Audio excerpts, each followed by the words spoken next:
This episode of the Dakota Podcasting Experience is brought to you by our friends at the Sioux Empire Podcast down in Sioux Falls, South Dakota. Check them out on YouTube as well as the SiouxEmpire.com. They're also on Facebook. And also check out their new podcast coming out in September called the Edge Case Podcast. I'm really looking forward to it. So enjoy this short clip and then we'll get to the show. At the fringes of perception, beyond the boundaries of your mind, just past the glow of the firelight, out of the corner of your eyes, you will find an edge case.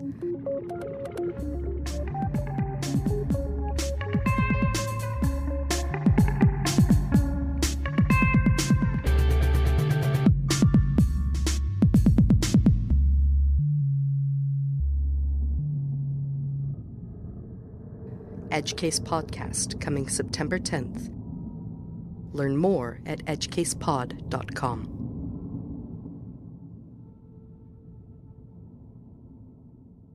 Sometimes I never listen to the radio, but it's funny. I do like listening to it because you never know what's gonna come on there. And so the song that played on the way over here was "Can't Touch This" by MC Hammer. I'm like, I just wouldn't even expect that on like a South Dakota radio station, and that's what comes on. So we're gonna play MC Hammer tonight.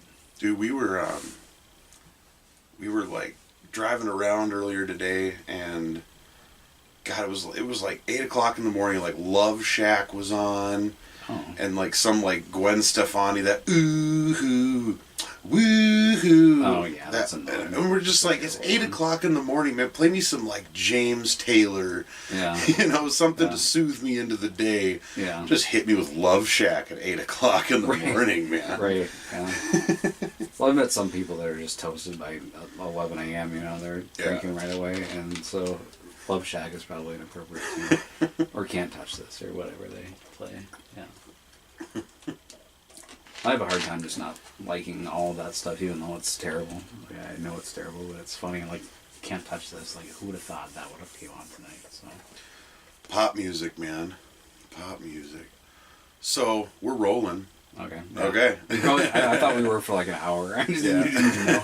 I was just talking. I'm just insecurely like mumbling. I like to fade in on a conversation. I don't like to just hit them with something hard right off the bat. Ease them in. But yeah, this is Dakota Podcasting Experience. I'm Tony Tubes, and I'm here with my guest, my buddy Tim Reinbold, and he brought beer. I did. He brought some beer. And some of it might not be that good either. India Pale Ale. Let's see what we got. We'll do an on-camera review of how bad it tastes. I don't know. The worst beer I ever had was my buddy Thaddeus. Oh, Jockey? Nope. No. This is a guy from Missouri named Thaddeus that I used to hang out with, and he's the smartest man that I ever knew, but he's also the stupidest man that I ever knew, because he was smart in the ways of he owned like this shitty old Cutlass Supreme or something that he drove around and dealing weed. Right. And he never got pulled over. Like, the taillights didn't work. The thing sounded like the fucking Uncle Buck car. Right. Like, it was terrible. I'm like, how do you not get pulled over in this thing? And like, it would die. And I feel like he would have here. And the cops would like help him push it into a parking lot and shit, Just to ignore everything you got going on here. But then he points to the back bumper, and the back bumper had a sticker that said, "My boss is a Jewish carpenter." And they just left him alone. Thought he was a Jesus freak. That was like the key element. Like he must be Jewish, so we're have to just leave him be. Yep. Yeah. Now he just likes the Jesus, so we're just gonna leave the Jesus guy alone. It is odd because I think he would get in trouble for that here. Like, I don't drive a very nice car. We kind of like liquidated a lot of our nice stuff to live a more like minimalistic, like less bill pay type life. And right. The car that I drive, I mean, like you wouldn't want to get road rage on me. Like, I don't care if you run into me with your, like, my car's worth nothing. Right. It gets me by. So. Yeah, my little truck out there. Weren't you the one that like kept on wanting to buy that thing off of me and shit? I thought about it one time. Yeah. And I ended up inheriting a truck, so it's not a great one. But. Well, that thing it's been nickel and diming me to death lately. But yeah, because like I had it in the shop for like a year, because I couldn't pay the astronomical amount of money that I needed to pay to get it done. And so finally I did, and then I get it back, and about a week later something else goes wrong on it. Just like just a chain of events. Yeah, man. It survived through it for me for a long time, and now it's just finally going, nope, replace that now. Replace that arm. This isn't too bad. Oh, okay. But yeah, the worst beer I ever tasted that my buddy Thaddeus told me about, or gave it to me, and it was like Samuel Adams, but it was Bully Porter. Well, this is Bully Porter, but it's... Is it? Yeah, it's Boulevard, though. Boulevard. Yeah, okay, yeah. that might have been it. Yeah. But yeah, Yeah, this whole selection I'm not real fond of. We just kind of picked it up. But so, yeah. I was like 16. Oh, yeah. So, my taste buds might not have, because this isn't too bad. This Right. this India Pale Ale isn't too bad.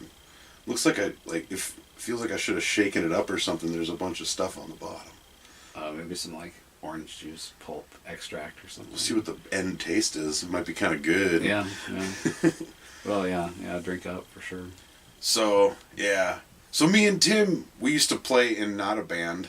We used to jam together. It was just a hobby thing. Oh, it was so fun though. But you're my only Floyd guy Yeah. around here, and Big Floyd Jam. and the Saucer Full of Secrets, the Facebook thing that you sent. I think you sent it to me. Yep.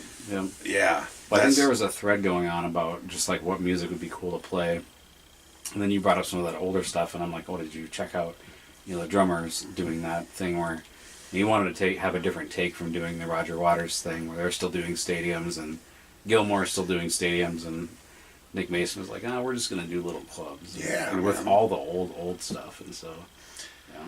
See, and on the last episode with Scared of the Dark, I kind of dogged the old stuff a little bit, just because I wasn't a huge fan of Sid Barrett. Like, I just, it was that early '60s, and you could tell that somebody behind it was like, you have to have a couple of pop hits on this thing, and Right. And I don't know, man. It was just, sometimes it can get a little weird even for me, and that album's pretty fucking weird, man. It is super weird. I like to listen to that old stuff if I don't have to pay attention to it that much, because a lot of that stuff, like The Wall, Dark Side of the Moon, and that stuff, like I can't help but pay attention to everything. Some of that old stuff you can't pay attention to because it's so weird. And right. It's like what, and you could tell that they were just toasted playing like crazy psychedelic nonsense almost. So yeah. That's what I've always wanted to do. Like, I want to get a bunch of guys together, and somehow or another, I would like to get into some real fun stuff, and then sit down and jam with people and just do that old Grateful Dead, Pink Floyd, Janis Joplin, Jefferson Airplane, acid show kind of thing, I love listening to that old weird shit, and like, did you know about Pink Floyd and the moon landing? I don't think so. Maybe I do. During the moon landing, hold on. I'll have to think about this one. During the moon landing, the BBC contacted them and had them come in to the studio and freestyle jam over the moon landing. Oh, okay. Live on television and shit. So did they do echoes? Were some of those sounds come from the Echoes song? Maybe. I don't think so, because Echoes came out a little bit of a piece after that. But I mean, I bet has you some weird spacey like beeping going on. Yeah. In that song. They had a really good way of putting some weird shit in there, and like David Bowie used to say, sometimes the crackles and the farts that you get out of the machines are the funnest things to mess around with. Right. But no, I think it was called like Space something. But yeah, and there's an interview with there's a really good documentary on YouTube called Which One's Pink, and it chronicles pretty much the whole thing. It's about an hour long. Oof, yeah, beer burps. But Gilmore talks about it, and then he goes, can you imagine that? Like, nobody's jamming to something like that live in a studio. Like, God, those were the good old days. Yeah, and, for sure. Oh, the 60s and 70s would have been so cool to just hang out in and look at those music scenes that they had going on back then. Ever since I was a kid, I've always felt like I was born 30, 40 years too late or something, because that's kind of my era. Zeppelin, Pink Floyd, Rush. That's one that you probably don't hear very often, but Rush was one of my all-time favorites. Oh yeah, too, Rush is amazing. Yeah. Have you seen Fanboys? Yeah, I think so. Yeah. And he's like, first rule of my van, it's Rush. All Rush, all the time. Just a dedicated fan. Yeah. That's how Rush fans are too. They're pretty intense. I went to go see them at a show in Minneapolis.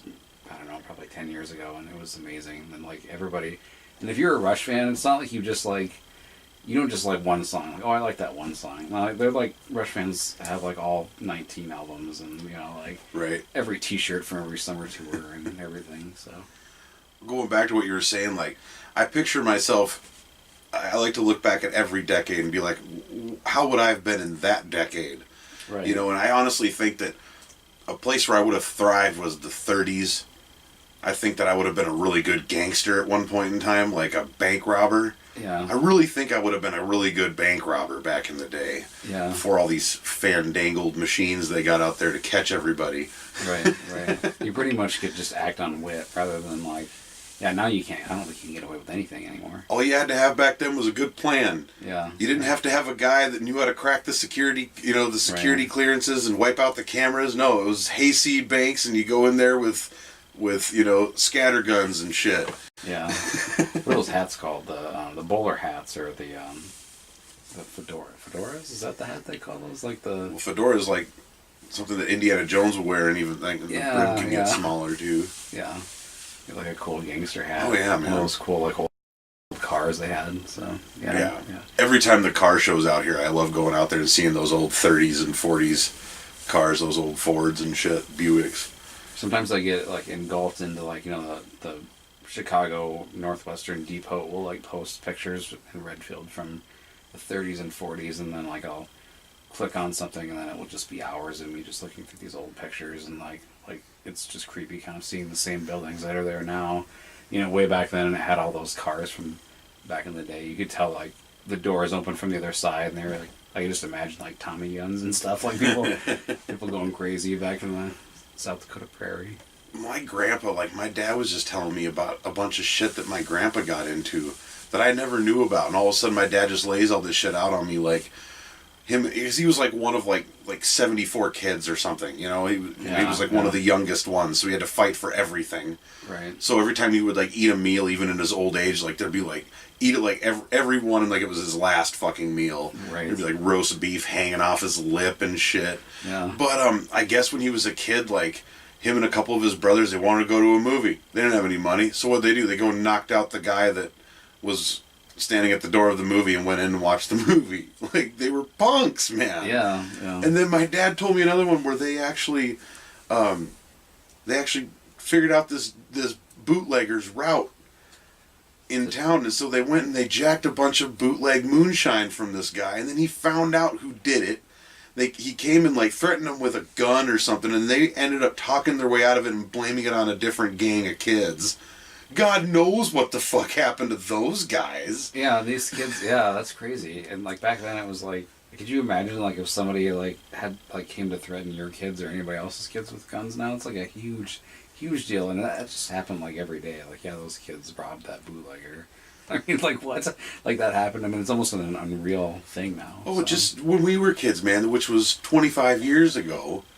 Just that long ago, you could still get a beating in the street. Oh, yeah, for sure. Yeah. Nowadays, you can't beat a kid in the street. Yeah, no. I mean, you'd be like, yeah. Not that I want to beat my kids. Not that either of us want to beat our fucking kids. Or, yeah, you want to get beat up by somebody. Or even just fighting in general. It seems like it was a bigger thing back then. I remember...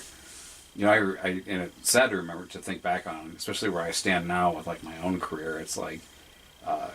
I don't know, kids are mean, kids just overall. I mean, like, now, then, whatever, I think I think people are more aware of it and are able to, hopefully, like, prevent bad things from happening. But I remember some, like, awful kids, like, back when I was in, that were my age, that were, not good to other kids, or adults even, so, most of them have changed, so that's good, but, yeah. There's one guy that, like, still to this day is, like, my nemesis. Right. And I've seen him like maybe twice since I moved away back in like junior high.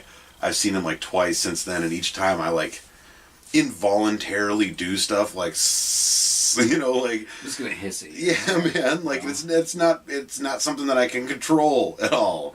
I feel like it would be embarrassing. I mean, I'm trying to. Sometimes I get like these weird so I'm just super paranoid all the time. Like I'm constantly like in a state of heightened anxiety, paranoia, self guilt. Like what I wonder like how that person's doing, or did they end up okay, or because like that person was really mean to them back in the day, and that shouldn't have been that way. And so, yeah, I always wonder like if when you run into a situation like that, like they were terrible back when we were kids. I hope that they're a better person now. And I think that they would be like, well, that's embarrassing. Like I was terrible to Tim or whatever when he was a kid. So there was a kid I went to school with, and he was an asshole, just an outright asshole.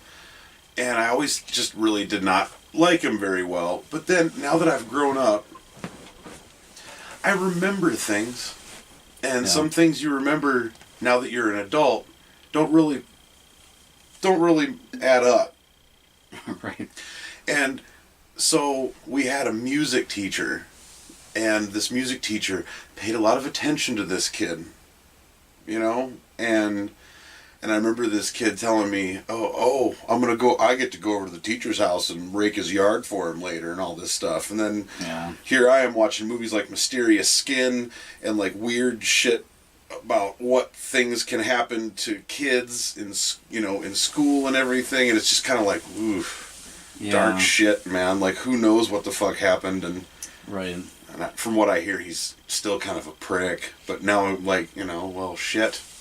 Yeah, I remember teachers doing things that now would go viral on social media. Like I remember some teachers that would pick up like desks and just huck them across the room, and they weren't like. Now in retrospect, I look back and it's like, well, they weren't really that bad of a teacher. But it's like, I think nowadays they just kind of it's not just you just don't throw desks across the room. You pick up desks and slam them down when kids are in them, or you just don't do that. Yeah, and it's just like those were like the adventure times the best of times back then. But yeah, and it's like, I did see some stuff. But yeah, there's some teachers that were pretty hardcore, and I think of that happening now, and it'd be an instant like boot from. Oh, it'd be an instant like yeah. Their career would be over. Yeah. I sympathize with teachers though. It's like, man, like I'm glad that I wish they got paid more, because it's like you're watching these kids that would just drive me crazy all day, and like they need that outside. So I'm always really thankful for my kiddos' teachers. So I'm thankful for my kids' teachers, and I've never really had a problem with Redfield School. They've been pretty good to us, but I'm just happy that my kids are those kids where it's like you go to their conferences and the teachers are like, they're such well-behaved kids. It's like, when the fuck does this happen? Right. Only when I drop them off somewhere. The time when you're not involved. Exactly, yeah, it's like, so how does that make you feel as a parent? Like, yeah. No, we're very fortunate, and I think even if there are, me being in the disabilities field, so I'm dealing with that a lot, and Redfield is like cutting edge. I'm telling you, like if you have a child with a disability in the Redfield School District, you have a huge advantage, because on the outside and the rest of South Dakota, I work all over the state, and it's not so good. There are some not very good schools that are not, they're doing some pretty shady stuff, and Redfield has always been really, really good. And with us, our oldest son having autism, they do amazing work with him. We've had the same para, Jordan Hansen, I'll call you out. She's been with Ian since he was a little feller at 4 years old. Now he's a teenager. So, we're very thankful and blessed, depending on whatever way you want to look at it. But we have a really fortunate circumstance, just with that school. So. Do you have to blow the whistle on people at all? Around the state, yeah. Oh yeah. I have to report people to the feds and the governor's office and all that's kinds nuts. of stuff. Yeah. That's crazy. That'd be a very interesting job. all from my pajamas in my living room too. That's the crazy thing about it. I don't, it's all from home work, so I've got a computer and I do all teleconferences and stuff like that. So, but yeah, I'm pretty much the first point of contact for anybody that's looking for services in the entire state that for disabilities. you know, when they leave here from Redfield, they usually go to another community that has staff that work with folks in the community-based settings, and so that's what I do, is facilitate and get all that stuff set up, and then / crisis situations where there's somebody that's, you know, maybe that agency isn't being good to people, maybe it's a parent, you never know. So I've seen everything. So it's got to be tough. Yeah. You said crisis situation. Of course, my brain goes to the Arnold Schwarzenegger movie Twins. You forgot the first rule in the crisis situation. Sorry. Get the ferret and get out. Yeah, all that Arnold stuff. Yeah. I try to keep a good sense of humor through all of it, because even though, you know, I am very lucky, blessed to have a job that I do where I have infinite flexibility in schedule, you know, aside from some trips and stuff that I have to take, but I'm really lucky, and I try to take that, you know, and really use that to help other people and stuff, and so I actually forgot where I was going with that. That's terrible. Dementia. Dementia. Yeah, let's take a beer break. Shit, yeah. I'm almost done. I got a swallow left. So it's not bad, huh? Like, you're more than welcome to indulge in this. I'll keep on rocking the bully porters, because, yeah, that could have been your worst nightmare. I might want to try one, though, just to say... How about it? Just to say, hey, you know, I gave it another shot. You're familiar with minimalism, right? Like, you don't have a lot of stuff. I am a minimalist. Like, aside from drum stuff, like, I pretty much like to not have things. Like, you've got I appreciate and I love this collection stuff, but it wouldn't be for me. Like, I wouldn't want to have so much stuff around. It's like I do like vinyls, though. You know, I like to have, like, a few vinyls, and I have, like, Dark Side of the Moon, The Wall, you know, a couple of Rush albums. Like original pressings, or? My Led Zeppelin one and my Rush one are original, like, 1976 pressings. So Fleetwood Mac, I have a Fleetwood Mac one that's from way back then. I have like an original Chuck Berry one that's actually signed by him, his wife, and his son. What? Yeah, like my buddy went to the show in Columbia, Missouri, and he bought a couple of vinyls before he went down at like Street Side Records or something, and then he went, and then all of a sudden he comes back and he's like, "Hey man, I got you a signature," and his wife and his son were there with him too, so they signed it too, and I'm just like, holy shit. That's so random. Yeah, really, right? But then my pride and joy is I have a Europe '72 Grateful Dead original pressing, and I got it in Idaho at some little shop, and I asked the guy, I was like, "Hey man, you got any Grateful Dead?" And he was like, "Oh yeah, I got the." Wait a minute, what's your favorite Grateful Dead song? I'm like, fuck man, Jack Straw, maybe Comes the Time, little I Know You Rider in there. Somebody's like, okay, so he pulls it out, and I was like, why'd you ask me that? And he was like, because if you would have said Truckin', Sugar Magnolia, Touch of Grey, or something else, Uncle John's Band or something like that, he's like, I wouldn't have sold it to you.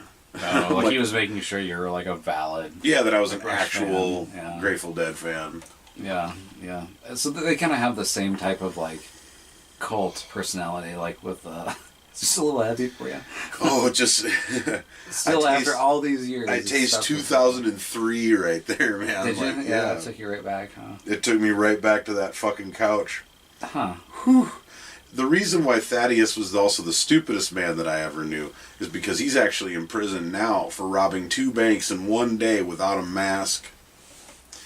So even though he got away with, the Jesus sticker on the back of his car, he didn't get away with that. He just threw all the chips in and went in. Oh, yeah, man. Mask and everything. Yeah. So it was evident that he didn't have a plan going into this thing. Like, yeah, I think he honestly did like the first one. Then he was like, "Holy crap, I got away with it." Then he just kind of owned it, and then he just kind of went, "Oh, okay, I'm just gonna do this. I'm gonna be that guy today."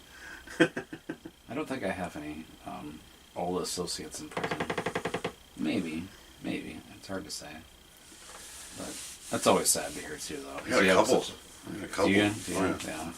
I know that there has been, jail time here and there and stuff, but that stuff can happen for like the smallest, silliest offense anyway. But one of my buddies actually, name is Charles Erickson, and when I was in high school, it would have been 2000. It would have been October 31st, Halloween 2001, I believe it was. When I was in Columbia, Missouri, there was a guy named Kent Heitholt that was murdered in the Columbia, Missourian parking lot, the newspaper parking lot.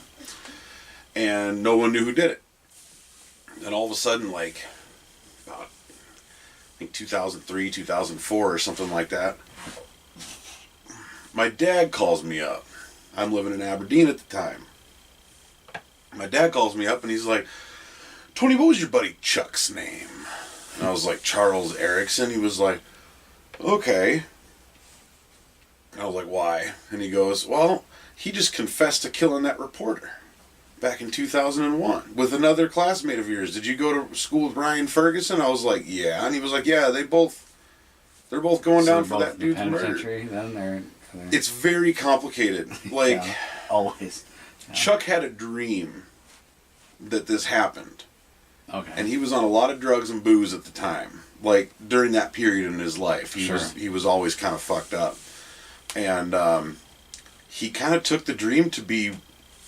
He wanted to go down and talk to the cops about this. Wow. So he did, and he confessed, and he said that this other dude that we went to school with did it with him, and they both went down for it. Fucking Ferguson got life, and my buddy got, I don't remember how, a long time. But then, a few years ago, my buddy Chuck reneges on it, and he says, and now there's this whole thing about how he was coerced into confessing to this thing that he didn't do, and it's a mess. That is crazy. It's a mess, but Ferguson ended up getting out because Chuck recanted his statement. Right. But Chuck is still fighting to try to get out himself, and there's a whole laundry list of shit that the cops did wrong, and that the attorneys did wrong and everything, and there's a bunch of things that witnesses came back from the original trial and said, no, this didn't happen. It's just a fucking mess. Where was this at again? Columbia, Missouri. Okay. But yeah, so... Crazy.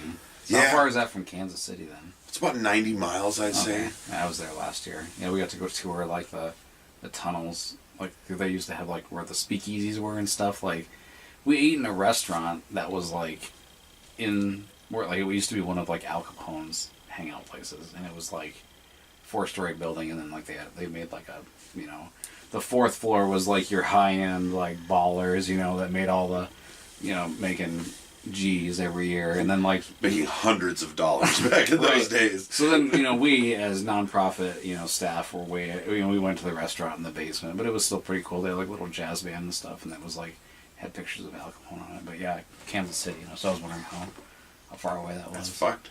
Yeah, that'd be cool to go and see. Yeah, it was neat. Yeah, like the bartender and stuff was like an old fashioned bartender. You know, had like the vest and, you know, what will it be today, sir? Nice. You know, like very very proper, and you're just kind of like, let me don't sound like a moron here. Yeah, like just I'll take that. Give me something brown. Yeah, just whatever that is. Yeah.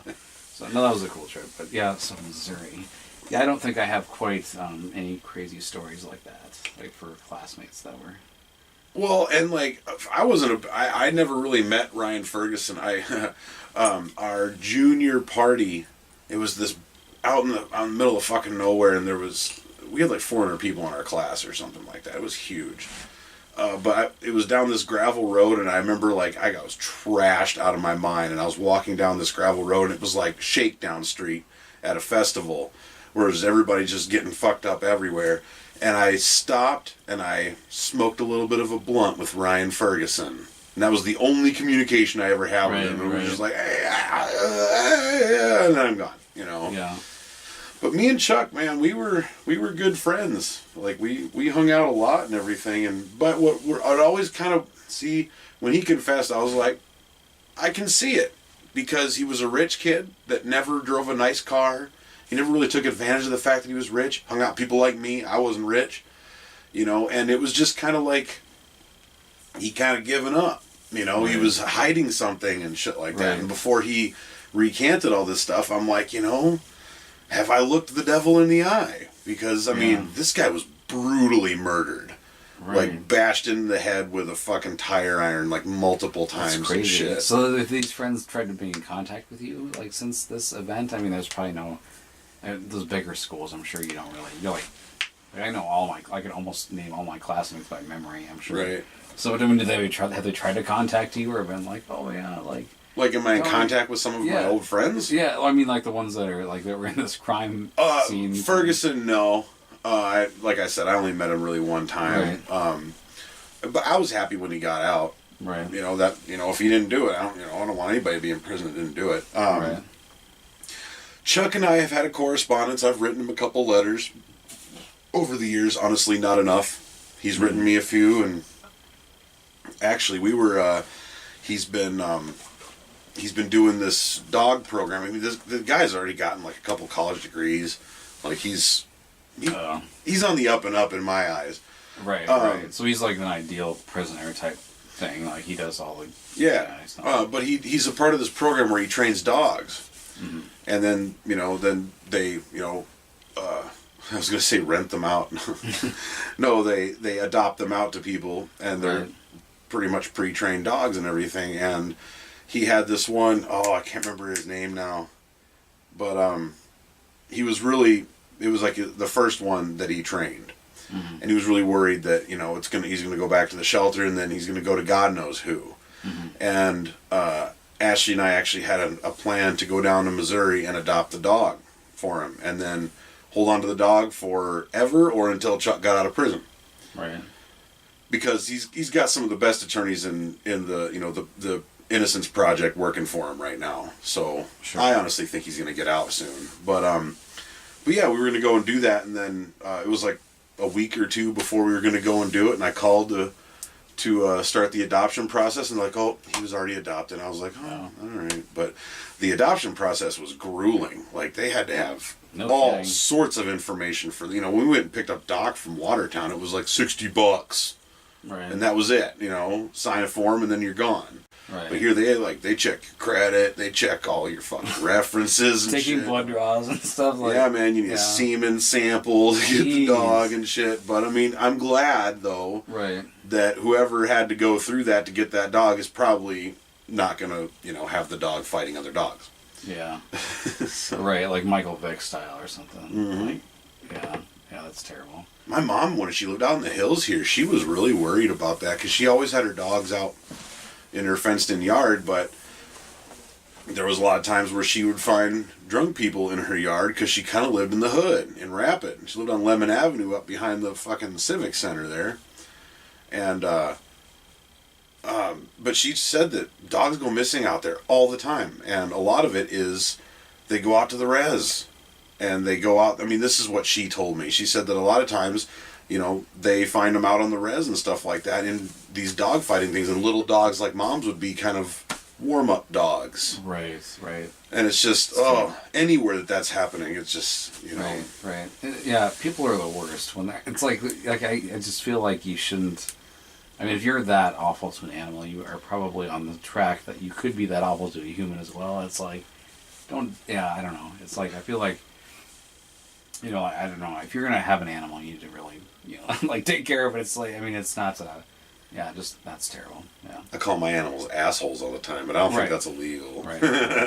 Yeah, or stinky or whatever. Yeah. It's like, I know my cats are pains in the asses, but it's like, you just don't throw them out to the fight and stuff. I mean, I was reading some posts. I try to stay off Facebook as much as I can because it's negative vibes all the time, but, like how Michael Vick, like what he would, like, the whole dog fighting circuit that's some awful shit. So so bad, and it's like, and he's probably getting sponsored and making billions a year, but it's like, well, he's a terrible person. But, okay, I guess like give him all kinds of money and yeah. Oh man, I had something, and now it's gone. Now I think of it now. Oh yeah, I was gonna. Did you hear about that fucking dude at the Mall of America? Yes. It's terrible. It was like the first thing that I heard was some guy threw a kid off of the balcony. Or first of all, I just heard that a kid fell off the balcony. Then I heard that somebody threw the kid off the balcony. And I was like, oh my God, people are the fucking worst. Right. But then I find out it wasn't even his kid. Yeah. He just went and grabbed some random fucking kid and tossed him over the fucking, like, It could have been my kid. Yeah. You know, we go there like once a year if we can. Right.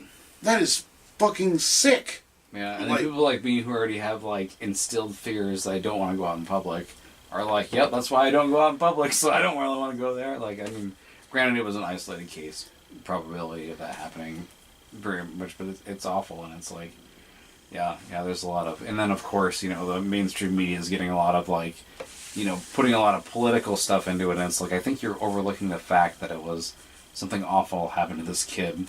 How are they politicizing it? Like, because isn't this guy from like a different country or something? Oh, I don't know. And so that's exactly why I don't like look at Facebook. It's like, so they're just like using a terrible situation to like influence one side or the other. It's like, oh my gosh, like I can't even take it. Like, I was gonna ask you, like, I just got done watching the movie Sam Jackson, Bruce Willis. Glass. Yeah, we just got done watching that series of 3 movies, and Have you never seen the other 2? I saw the first one, you know, way back when it came out. No, was that like already 15 years ago or something? It's been a long time. I think it came out in like 2002 or something like that. Yeah, I've seen that a couple times, and then Jamie had me watch the next 2, and I was pretty impressed. I was like, that's decent. I like it. It's all right. So. The third one it wasn't as mentally twisted. Right. Excuse me. Sorry about that. I don't know. I think Unbreakable was a perfect fucking movie. Like, I loved Unbreakable ever since I first saw it way back when. And then Split was amazing. Like, I didn't, you know, M. Night Shyamalan's new movie coming out and everything. And it's like, okay. You know, it's not really a name that incites you to go and want to see it. Right. And then Jim Schramm. You know Jim Schramm? Oh, yeah. Yeah. Jim Schramm one day, I'm at work, and he was like, hey, Tony, so did you see that? Have you seen that Split movie yet? And I'm like, no. He's like, oh, did you see that? Oh, so you didn't see that it's a sequel to Unbreakable? I'm like, well, what the fuck, man? Don't say that shit. Just tell me to go see them. Like, you need to see the movie. Yeah. Oh my god. I already knew that it was kind of like in that trilogy or whatever. But yeah. I mean, I was kind of surprised, and I kind of just gave up after the first movie. I didn't. You know, it's like sometimes it was good. It was good. I liked it. Glass was a decent end to it, but it wasn't as psychologically thrilling to me as the first 2 movies. Right. And that was back when like Bruce Willis would make one great movie, then make 4 shitty movies, and then make one great movie. Mm-hmm. You know, and a lot of times they're ones that he wasn't really known for. Unbreakable, 12 Monkeys. You know, people who are die-hard Bruce Willis fans and shit like that, a lot of them don't even know some of those movies that he was in. Last Man Standing was an amazing movie. But yeah, he made Death Becomes Her. Remember Death? Did you ever see that shit? I don't think so. Oh, you gotta see Death Becomes Her with Goldie Hawn and Meryl Streep and shit. It's hilarious. And Bruce Willis was in this movie? Yeah, Bruce Willis plays a plastic surgeon. Okay. And these 2 girls are fighting over him because they're getting a little older and he's a plastic surgeon. And so they both are fighting over him. And they meet Isabella Rossellini's character. I don't know what her character was, but then she gives them both like youth. Like they drink this potion and they turn young again. Mm-hmm. And you know, and like really funny scenes where like their asses are like and their tits are like you know, and shit. And then I'm just trying to imagine what Bruce Willis looks like. How old is this movie? Oh, the 90s. Okay. Mid-90s probably, but so he still had hair then at that time. He did, but like they made him look a lot older than he was. Oh, okay. Because he was supposed to be kind of an older man too and shit like that, but and he was kind of on the way out kind of guy. But yeah, it was Death Becomes Her, man. That's a good. You and Jamie should really check that out. Yeah, we'll have to. Yeah. One of Bruce Willis's great movies. Amongst a lot of weird movies that, we're about to go on a Marvel, like, X-Men bender, like, because we got, you know, I just, time-wise, I mean, you know how it is, like, for you and Ashley to get together and just sit and watch movies. It probably gets tough with work and kids and stuff like that, but we're gonna, like, start from, like, the chronologically, you know, the Wolverine, you know, whatever the order of those are, like, we did that with the Avengers movies and, you know, that type of the MCU and stuff. Yeah, so we're going to start doing that. Yeah, where would you start with X-Men, huh?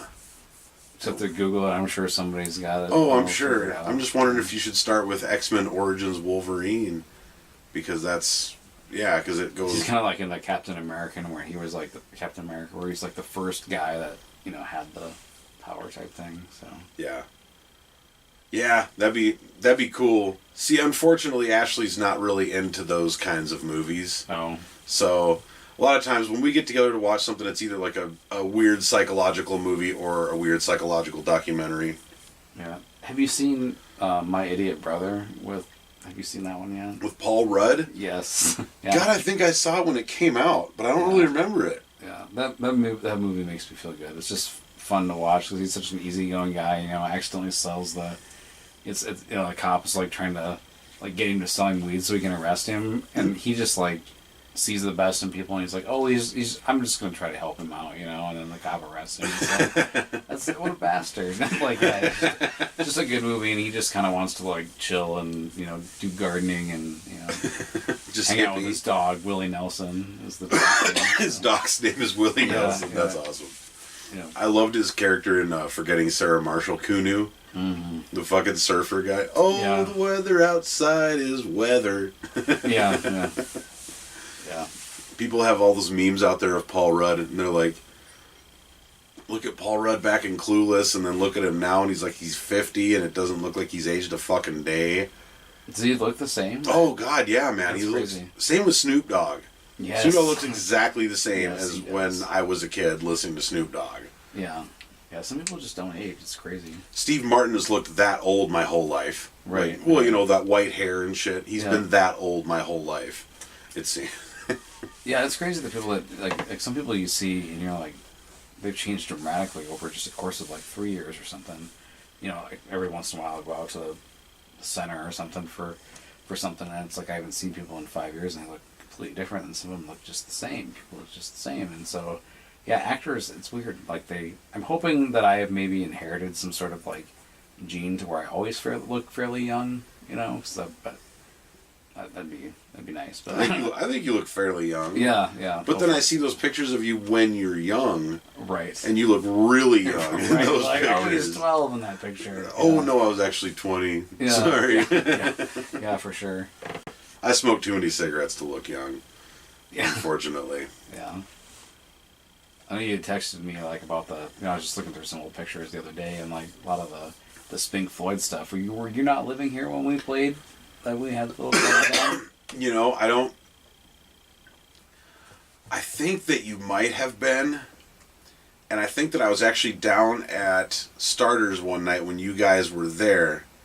Okay. And I walked in, and your guys' name was Spink Floyd. So you've assumed that we were a Pink Floyd. And I walked in, and you guys were playing something. I don't even remember what it was, but you guys were playing something, and I'm like, wow, fuck these guys. And that was like a week after I moved here, when Ashley and I were still kind of like, hey, let's go out, and we don't do that anymore. Right, yeah, you're probably like hoping for some sweet like Pink Floyd stuff. Like Spink Floyd, but then I was kind of like, that's catchy but stupid. But then, then I find out, it was you guys. And it was you, Derek, Kyrie, and... Darren and Tracy. Yeah, Darren and Tracy. They're locals. They're in the area. I know Tracy, and I worked with Darren a little bit, so I know them all and everything. But I completely kind of spaced out that was a thing. Yeah. And then I saw it on, like, I don't know, it was yours or Derek's Facebook page. I was creeping on one of you guys, and I noticed, one of their... Oh, no, it was a page. I found the page on Facebook. Oh, did you? Yeah, I found the page on Facebook, and then all of a sudden it was just kind of like, oh, shit. Like, I missed the boat. Right. What did you guys play? Like, did you guys play any Floyd? No. We always talked about it, and I think, I know that it was like, we had thrown around some, like, ideas, like, we should play a popular one. Should it be The Wall, or should it be Wish You Were Here, or which one should we play that's, like, popular? Money, anything. You gotta play Money, dude. Yeah, one of those songs that maybe would like at least kind of relate to the name, but it was just kind of a we kind of threw that around like we're called Pink Floyd, but we're not a Pink Floyd cover band, so don't get that confused that maybe that was the case. And even people that wanted that were like skeptical because they're like, well, they're not going to come here and play a bunch of Pink Floyd, are they? And it's like, because bars don't want people to just come in there and play just Pink Floyd, and we're like, no, we play all kinds of random stuff. So I would have been that guy that would up front row and like, shine on, you crazy diamond. You guys would have been like, that's awesome, touche, but it's no, we don't know that one. Right, yeah, we don't know that 9-minute version from the live album, yeah. No, it was good times, though, it really was. You ever heard of Warren Haynes? Yep, oh yeah. I saw him with the Dead at Bonnaroo, and they did Shine On You Crazy Diamond. Yeah, well, doesn't his band have, they have an entire album, dedicated to just Pink Floyd? Like, if I looked it up, it would be like, I'll look it up in a little bit, but yeah, they did, an entire show that was, Dark Side of the Sun. Dark Side of the Mule. Yeah. So they do, full albums of these covers. I've heard, I don't think I've heard any of it, but I think that I saw him playing, one song, the Vivo or whatever, on YouTube that, I don't know, you know what I'm talking about? It says it on the, you have those, sorry, I don't drink too much. Captions? No, it's like a pop-up video, like the HD channel that puts out all the music videos is called Vivo, VEVO or something like that. Yeah. And that's usually what I click on because it's usually ultra HD and really good and everything. Mm-hmm. And I'm so used to looking at Grateful Dead that's all pixelated and grainy and crappy from 1972, and you just wish that it was beautiful. So yeah, I click on the Vivos and stuff like that, and I think I watched them do one song. I don't remember what it was, but they did. There's a. It is nice when I like the roots of stuff, when it was it was released in the 70s and stuff, but it is nice when I see something that's been remastered or redone, and that music video of Pink Floyd from 1976 doesn't have a bunch of white lines and weird feedback issues. I do appreciate the technology for that point of it. Oh yeah. No, but you should check this out sometime. It's Government Mule, The Deepest End, and it was kind of after their bass player died. And they have a bunch of different bass players come in. Victor Wooten from Bela Fleck and Phil Lesh, Rob Wasserman, a lot of guys. And then and Bela Fleck himself actually. But all of a sudden at the end, and Les Claypool's in there and shit.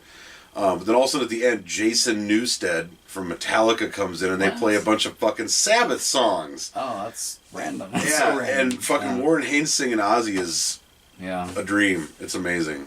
Warren Haynes actually did a few songs with one of my all-time favorite bands of the newer era, which is Coheed and Cambria. So they're kind of the Rush of our era or our generation. And they did he came on and sat in with one of their tunes called Welcome Home, and it's amazing. That's what kind of turned me on to Warren Haynes, and I would start listening to their stuff with Government Mule. But yeah, the video for that with him in it, he takes that song to a whole nother level for sure, just with his playing. So I've seen him 3 times on accident. Oh. I was at a show and I didn't know that he was going to come out and play.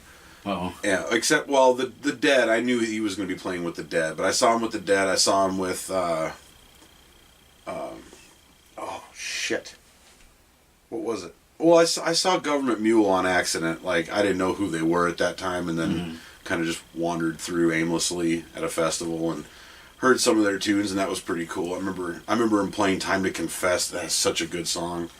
And then he was sitting in with somebody else at Bonnaroo, and I don't know who the fuck you are, But after that, I knew who he was because back in those days, he was the Grand Chancellor of Bonnaroo. He was fucking everywhere at Bonnaroo, jamming with everybody. And it was 2002 to about 2007 were prime Bonnaroo years, man. Is Bonnaroo does that still occur then? I know I was watching the podcast you did, the Scared with the Dark guys, and I was wondering if Warped Tour were still around, because I was at one of those back in 2004 or 5 or something like that, so a lot of those old bands. Bonnaroo got bought by MTV.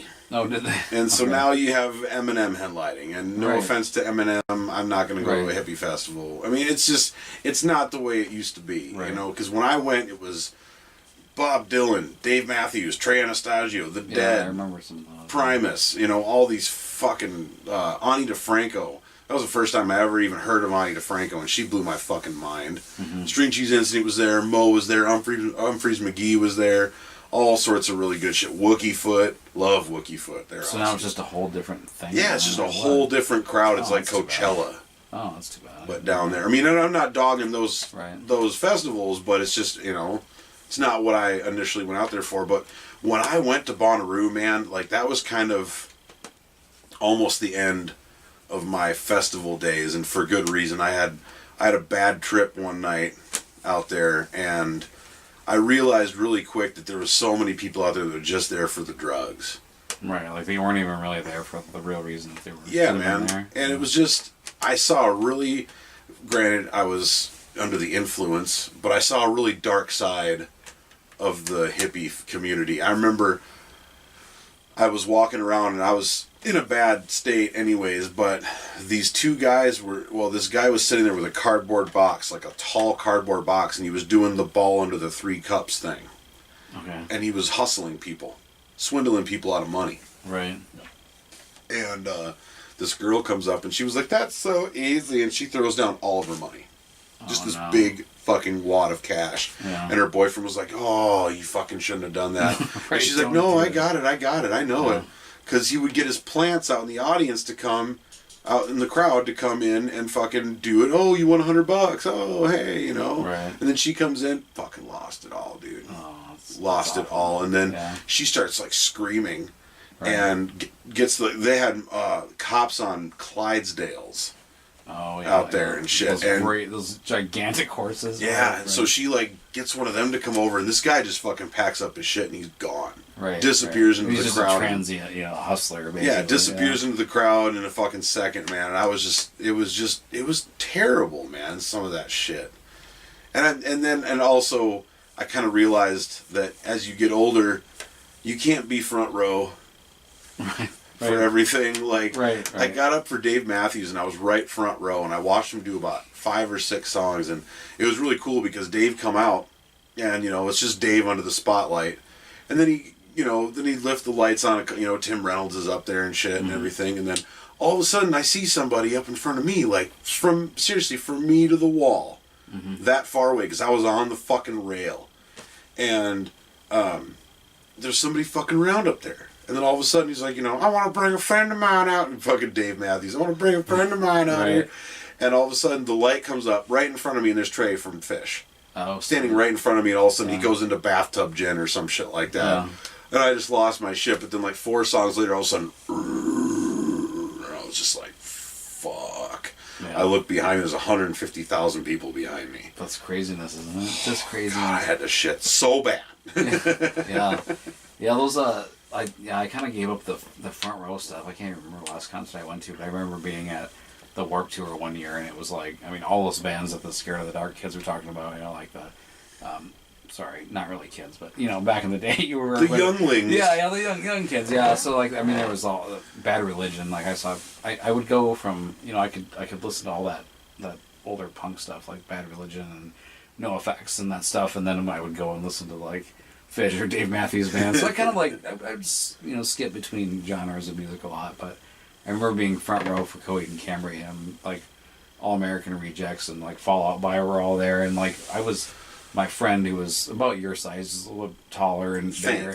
Yeah, he had to rap. He pretty much had me go up front. He's like, "It'd be easier if you're there, because then I can just pretty much guard everybody." So I'm just a little "Oh yeah," I'm just rocking out. And I'm never doing that again after that last Warped Tour, and I don't think I've gone to a concert for quite a while. But yeah, we haven't got. I mean, we used to go to some club shows in Eau Claire and stuff like that. We haven't. I went to the Foo Fighters, not this last December, but December before that. Yeah. And dude, I have a replaced knee, and if I don't have a seat, 20 minutes on that concrete, right? My fucking knee is done, dude. Yeah. So yeah, I'm not as young and nimble as I used to be. Yeah. But yeah, and it's just, I don't know, man. Like, I maybe you can call it laziness, but I don't like going to movie theaters. I like sitting on my couch and being able to pause it and go to the bathroom. And I'm kind of like that too, though. I just don't like. Yeah, I could hold out for like the next Avengers movie to just be on my TV, but I'm actually pretty pumped about it, so I might make an effort to go see it. So. Well, my son wants to go to it for his birthday, so now you're stuck. I got to do it. Yeah, you gotta go now. But no, but and then like even like I got a bunch of friends that live down in Missouri and stuff, and they go to the Dead and Company shows and stuff. Have you heard any Dead and Company? Mm-hmm. Oh, yeah, stuff that you sent me. I remember when we were playing. Every once in a while, I would listen to that. But. Yeah, but they're sitting there talking, you got to go to a show, man. Oh, you got to go to a show. And it's like, wow, man, I'm just thinking about that. And it's like, I got to drive to the fucking cities. And I got to spend X amount of dollars to go to this show and be crowded as fuck, be hungry because I don't have any money for fucking, like, vendor food and shit. Right.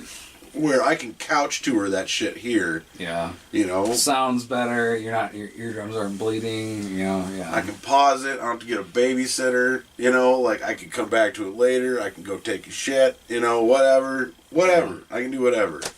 I just, man, I'm in that old state where it's just kind of like, I don't need to do that. Yeah, I'm kind of over it too. I've seen like a few bands like, if they would come to like Sioux Falls, I might consider doing that, because sometimes you can get VIP tickets for fairly cheap and sit in the balcony or something. But yeah, I've kind of retired from that concert tour thing. I saw Tool once, and they were in Sioux Falls actually. That was fucked up. So, but the band that opened for them was a really heavy metal, like you want to talk about like scream metal. They were called Meshuggah. They were insane, right? And so like we're in this, and we're all 17-year-old kids, and we're at this show in Sioux Falls, and like, the crowd's going nuts, and there's like dudes beating up each other right in front of us, and I'm looking at my, we just got done with chemistry class 3 hours before that, and we're like, we shouldn't be here, right? Like, we shouldn't be here at this thing. But it was an amazing experience, and to see Tool, that's kind of like, it's amazing. What's your favorite concert you ever been to? I got to Coheed and Cambria, probably. Between Coheed and Cambria and Rush. It's pretty close. They're in... I saw... I've been front row for Coheed once, and so I was right up front there for that. But I don't think I would go again, just because I'm just like what you said. I'm just older. I'm like, I've had my time. I've had a good life. I'm just gonna sit back. See, but then there's the other part of me that's like, when these kids are older, and not like, I want my kids out of the house or out of my life or anything, but like when the kids are to that age where I can be like, we're leaving for 4 days. Right. Don't fucking burn the house down. The neighbors are watching you. Right. Like that's what I'm looking forward to, because she hasn't been to very many shows. No, yeah. And I've seen 3/4 of Fish in some respects, because I've seen them all in different groups of things. I've seen she went to Mo with me in Sioux Falls, and Mo is like one of my favorite all-time bands, especially live bands, and I've seen them like 7 or 8 times or something. And that's one of those bands that it's like, they're amazing musicians, they put on a great show, and their tickets cost $15 to $30. Yeah. And if you're a Madonna fan and you want to go to a Madonna show, and you want to spend $10,000. Yeah, you want to be riding the fucking rail at a Madonna show. You're paying $3,500 or some shit, Yeah. But I almost thought about getting tickets to that Nick Mason show He was over in Minneapolis, and it was like at the time, like I'm just like getting a healthy savings account going now, and it's like, I should have bought that ticket and went, but it was like the timing was bad, and if I wanted to go, I wanted like the best seats. Like, I wanted to be sitting down, not like standing up, and so that was like $300. I'm like, I just can't do it. So, but maybe if he comes back around or something. So, yeah, it's it takes a lot for me to to put down that kind of money on tickets, man. Yeah, I just can't. I couldn't do it. I just feel like, and like I'm kind of like one of those people that like, if it's money, I'm thinking, okay, $300. That's like that's like the heating bill right there. So like I'm sacrificing like that heating bill, or like that's 2 months worth of groceries or whatever. I'm comparing it to that, and I just couldn't bring myself to do it. So. I need to though. I just need to go to a concert someday. Someday, dude. When all of our kids are at an age where we can do those things, man. Whether we're here or there or wherever, we'll still be on some sort of social media together more than likely. Yeah. And I'll be like, hey, man. Maybe. I've been trying to get off this Facebook circuit for a while, so maybe. Yeah. Well, you should at least keep Messenger. Yeah, for sure. You know, because that way people can at least get a hold of you and shit. But I completely understand getting rid of the Facebook. Like, I enjoy it because that's kind of where I get updates on family and stuff like that, and then news as well. Right. You know, I have all the news sites that I like on there and shit, and it's just, I don't know, man. I like Facebook, and I like watching people fucking tear each other's fucking throats out on that. Yeah. That fucking. I'm kind of a hippie at nature. I don't know. I feel like Facebook is bad for. I don't get on there a lot, but I do enjoy looking at your stuff. There's some people that post some extremely funny stuff on there. I'm really, I'm not into a lot of new music, but I'm really interested in the new, and I'm not like trying to advertise for them, but I am really interested in, like, genuinely interested in the scared of the dark thing. Like, that is crazy, and to think that, these are folks that I see when I'm in the community, and they're kids, and they're so fucking talented. That's the first time I've swore on this. I'm pretty sure, by the way. But like, I mean, I've heard like little clips of that, and I'm just like, holy shit! Like, that is amazing. And when we got done with the interview last week, they let me see their whole music video. They have a music video that they shot. Yeah. And it was.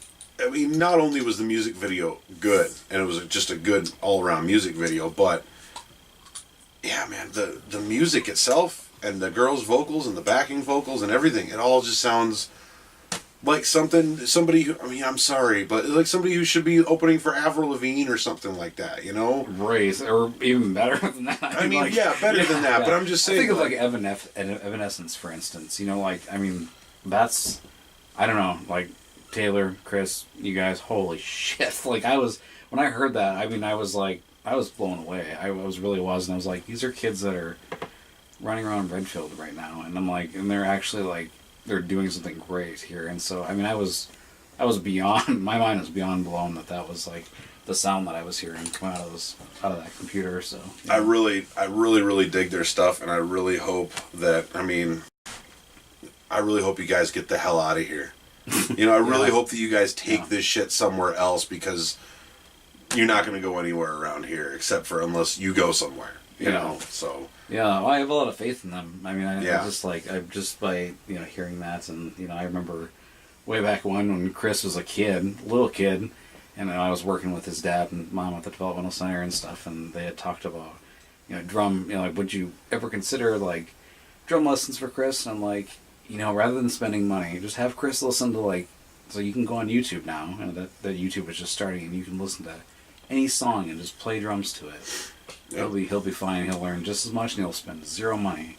And then I hear him do all this like awesome like double bass stuff on that recording. I'm like, yes, like, yeah, right. Like, maybe my influence is in there a little bit. Like, like, that's awesome. Yeah, so, man. Yeah, and I could say, like, if they go far, I could say that I got some of those guys their first gig. With Terror We Fall and shit like that. And so, they were just fucking babies, man. Yeah. But yeah, Ashley used to babysit Chris. Yeah. Back in the day, shit. So, yeah. So when we're 80 years old and they're playing at, like, these big venues, maybe they'll, like, let us sit in the VIP section or something. Oh, I already told them, well, you guys go anywhere. You better take me with you. I'll be a guitar tech. I'll be whatever you want, man. I'll be your roadie. Yeah. Just take me with you, man. Yeah. Same with Derek Keeling. I said, if you go somewhere, man, you better take me with you, and vice versa. If Silver Screen took off like Wheel of Fortune or some shit like that, I'm gonna have Kyrie and Derek behind me writing every fucking episode with me. Yeah. So it's it's crazy because there's so much talent around just here, and I mean, I just think of like just all the people I know in general, and it's like there's so much going on there, but then. There's also, it's kind of defeating for me anyway, as a drummer. You can go onto Instagram and there's 70,000 people that also play drums, and it's like, yeah, they can do some sweet shit too, so like, you're not really that great. So, here I am in a couple bar bands, which is fine. I love doing it. I love doing all music, and it's fun, but Yeah, Scared of the Dark. They're going to go somewhere. I'm So pretty if sure. you could be in a band that went somewhere, Right. what kind of band would you want it to be? I think it would be like a lot of that. Well, and I don't know that's like super popular stuff, but a lot of that, like Coheed and Cambria. I don't know if you ever heard any of that I've stuff. heard of them. I don't think I've Yeah. ever really delved into them, Yeah. no. Yeah, it's a little progressive, a little more straightforward than like the Rush days was, but yeah, it'd be something like that, I think. But I mean, really, I think I could probably play for like anybody, and it wouldn't really matter because I just love playing music. Like even songs that I would hate to listen to on the radio, I don't really mind playing them if I'm playing them in front of a crowd or something. So it just depends. I mean, but yeah, ultimately it would be like a rock type thing, or like something that's like super trippy, like Grateful Dead, old school Pink Floyd, like that really like cool jam stuff. I could do that too. Dude, some of the funnest songs are the ones that like suck the most. Right. like one of the coolest like riffs and it's a riff that when I learned it, it took me a lot of places on the guitar. Was Pat Benatar, "Hit Me With Your Best Shot." Oh.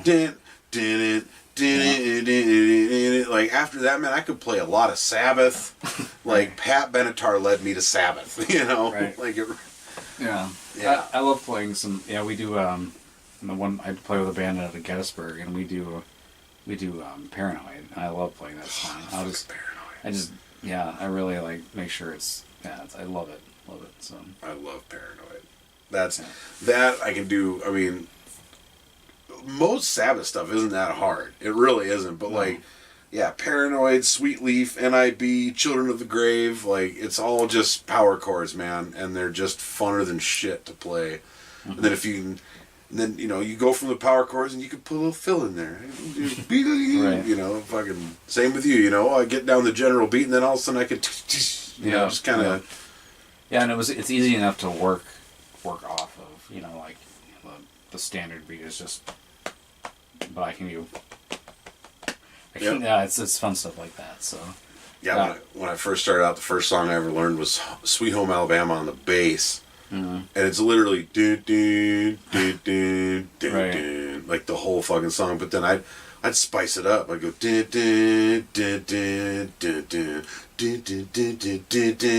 Right. I threw in a couple of those notes. Yeah, like look at that! I just crushed that bass line. Right. Yeah. Well, Tim, honestly, man, we should probably get going here. Was it like an hour already? It's been over an hour now. Oh, moly. Yeah. Awesome.